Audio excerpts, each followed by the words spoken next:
Hey guys, what's up? It's Finchinator here, and we're going to be going over a game from the Smogon Premier League, the most prestigious competitive Pokemon singles tournament out there, between everyone's favorite Storm Zone and Askov. Askov's a bit of a lesser-known Brazilian player who's played UU in a couple tournaments before.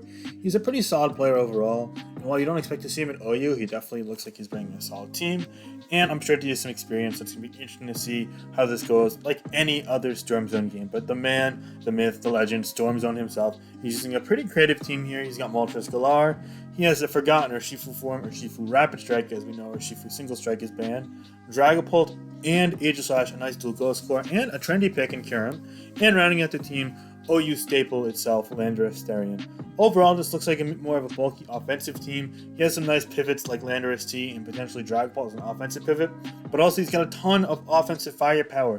Aegislash, Moltres Galar, Urshifu, Kyurem. My oh my, he is stacking the threats on this build. As for Askov, Askov has a bit more of a balanced build. Perhaps could even project as bulky offense as well, as it's very pivot heavy with a couple breakers like Hydreigon and the Nidoking. To go over the entire six, he's got Slowbro, Tornadus Therian, Heatran, Landorus T, Hydreigon, and Nidoking. Looking at the team here, I'd say that Nidoking's pretty threatening to Storm Zone's team. However, it may only be able to come in once or twice, as it's going to only be quicker than a Stealth Rock, Landorus T, which you got to assume it is, and Aegislash. Admittedly, Pivot Dragapult can't one-shot it, so maybe there's a chance to get in there, but he's got to be careful. Kyurem and Urshifu Rapid can absolutely devour it. And even a slower Pokemon like Aegislash and Landorus T can also do a number to it, and if not outright kill it offensively. Landorus T's Earthquake should. Aegislash, if it's spec, should be able to as well, so yeah. Looking at the other parts of Askov's matchup, Hydreigon looks pretty threatening. Storm Zone doesn't really have many switch-ins to it, and it might be able to outrun 4 or 5 Pokemon on the team depending on sets, so it's pretty important. However, Heatran, it kind of looks like it's suffocated. I feel like a lot of things are going to pressure it offensively, and virtually everything's going to outrun it, so it's going to be rough. But Tornadus T is going to be a great offensive option. Knockoff looks really free, and with any chip on Kyurem, it seems as if the combination of Hurricane, Heatwave, and Nasty Plot set is going to be absolutely impossible to keep in check, potentially forcing Storm Zone to fodder. And Storm Zone's able to pressure Askov in a similar fashion with the combination of Aegislash and Kyurem, with Dragapult especially being a nice punisher in the late game. So this game might devolve into kind of a kill-for-kill game. I'm expecting it to be a pretty quick, offensively paced game with both players having the tools to emerge victorious. So let's get on into it here. Right off the bat, we're going to see a lead here of Kyurem for Storm Zone, which is a really great idea, and Hydreigon for Askov. So you got to wonder, is there any way the Kyurem stays in here? I don't think so, unless it's Scarf, but even then he's got to watch out for a Scarf Hydreigon. Now, admittedly, with the outlook of Askov's team, you're probably not Scarf Hydreigon. You already have Tornadus T for speed control, and it's potential the Scarf Landorus T, given that Heatran or Nidoking can also carry rocks, but even if it isn't, I don't really think Scarf Hydreigon's that common. And honestly, you have no reason to suspect a Scarf Kyurem on a team with Dragapult coupled with 2 potential priority users. So if I'm here on Askov's side, I definitely stand in Draco Meteor. And if I'm here on Storm Zone side, unless I'm holding a Choice Scarf, then I'm absolutely just going to be switching out to Aegislash or Moltres Galar, depending on what I predict, which for me, it'd just be Aegislash. It's a safe play. Hopefully he wouldn't go for a Life Orb, Dark Pulse, or Flamethrower. But honestly, if Storm Zone's leading this, then maybe he could be Scarf. And maybe Askov should kind of fear that and go out to Heatran as a mid-ground here. It's really tough to say, but he is actually going to scout for that. Go to the Heatran on the Ice Beam, which is a really smart play there. And Heatran force it out, so it looks like it's a Scarf Kyurem after all. He gets the Rocks up, which is crazy good for Askov. A really smart start there. He goes to the Slowbro onto the U-turn, only does 29, and he picks a lot with Helmet in return. So all of a sudden, Askov's off to a pretty promising start against the man, the myth, the legend, Storm Zone. However, Storm Zone himself is going to get a nice Shadow Ball off for 69% into that Tornadus T, meaning that it's likely Specs, and Moltres Galar can come in on the U-turn there. So Landorus T's in here now, and it looks like the Moltres Galar's going to get a hit off until, no, the Scarf Stone Edge takes it out. My oh my, an absolute disaster. Moltres Galar, in its first ever SPL showing, is going to fall victim to a Landorus T Stone Edge. It's not going to get off a single move. It's only going to be in the game for 1 turn. That is unfortunate. Can we get Fs in the comment section, please? Thank you so much. With that said, though, Storm Zone knows that he might be down, but he's certainly not out. He knows this is a Choice Scarf variant in all likelihood, so he can go ahead and play around that with his Urshifu Rapid Strike.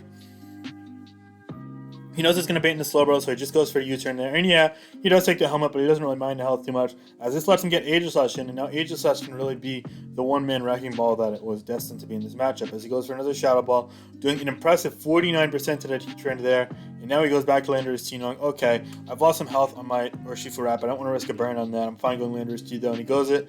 It takes 49% from that, but he's going to be able to force out the Heatran and go for a 25% U-turn and turn to his choice banded Landorus. My oh my, Bandorus T, holy moly. Now this time around, Askov makes an amazing play. He knows Storm Zone's going to go for a U-turn because he went for it twice prior predicting the Slowking, so he goes to his Flame Body Heatran and he gets the Flame Body, not only rewarding the risk he took, but also putting him in even more advantageous position, leaving Askov well behind in this game. Storm Zone well behind in this game.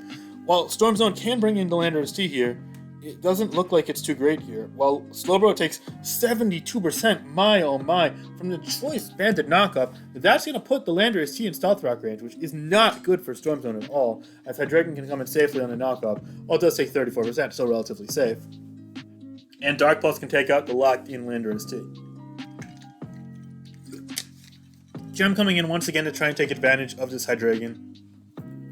He drops a Draco on the Slowbro, taking it out, but with the Urshifu Rapid being burnt and there being two other Ghost types alive, the Slowbro was definitely the least useful member of Askov's team, showing that he made the right decision letting go of it.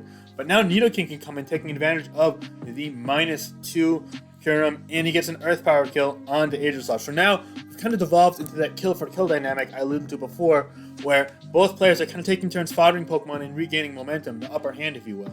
And that's why offensive games in SSU are pretty cool in my opinion. There's a lot of these kind of trade wars, and it definitely kind of favors early game positioning. If you're able to get a Pokemon or two up, it's going to be very hard to come back from a position like that, which is definitely favorable for Askov in this matchup, given his early advantage. Cham's going to come in here again to try and get another kill. Heatran's going to come in, though, on an Ice Beam, calling that correctly. Okay, that's huge. And that's going to force out the Kyurem, of course, as we know it's choiced. And Earth Power is going to also do a lot of damage to that Urshifu Rapid Strike, but something's going to have to take a Surging Strikes here. And that something is going to be Tornadus, but it's only going to take 31 or 32%. I mean, it's probably a Scarf variant or maybe a Whirlpool variant. I don't know, but it wasn't banned, that's for sure. The Dragapult, however, is going to come in here now, and he's going to knock off the Weakness Policy Dragapult that gets a Dragon Dance off. Oh my goodness. Storm Zone might have done it. He might have pulled the impossible. Landorus T can get an Intimidate off, but is that going to be enough? No, Dragon Dart says 80%. Wow, and the second one, of course, takes it out. Heatran comes in here now on the Phantom Force, but Earth Power is not going to be able to hit as the Phantom Force. So as long as Phantom Force connects, which of course it does, it's going to take out the Heatran. Nidoking comes in here. What? It's Sucker Punch. Nidoking getting a surprise KO. Wow, on the Dragapult. Oh my goodness. Why did he go this? Why would he not? Why did he go Heatran? Why wouldn't he go this immediately? He wasted his Heatran for nothing, and now he's going to lose to the Ice Beam. Oh my goodness. What a massive choke from Askov's side. If he kept his Ice Beam resist alive, his Heatran alive, he had a 100% win against the Kyurem because it couldn't lock into a move that could kill both it and the Hydreigon, as Focus Blast wouldn't have done 76%, and this would have been in range of Lava Plume. Wow, he would have needed a crit Focus Blast and to hit 2 Focus Blasts, but instead, the game is won for Storm Zone. As he revealed before, it's a Choice Scarf Kyurem, which can sweep with Ice Beam, taking out the Nidoking as it barely lives to Sucker Punch, because again, it's a Nidoking after all, it's a pretty weak Pokemon on the physical end of it, even with a Life Orb and weak in Sucker Punch and all that. And finally, the Hydreigon dies. All Askov needed to do was keep the Heatran alive. Oh my goodness, what a huge blunder.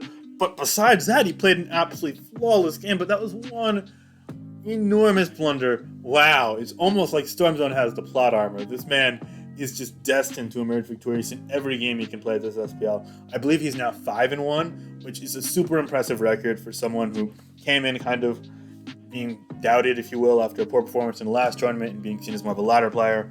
All in all, amazing run by Storm Zone to come back in this game. Definitely was aided by a little mistake by Askov, but don't even let that take away from the fact that Askov had a superb early game and brought a really cool team in my eyes. All in all, this was a really cool game that came down to the wire, but unfortunately for Askov, the wire was a little too nerve-wracking. So this is going to be another win for Storm Zone in an absolute thriller of a game.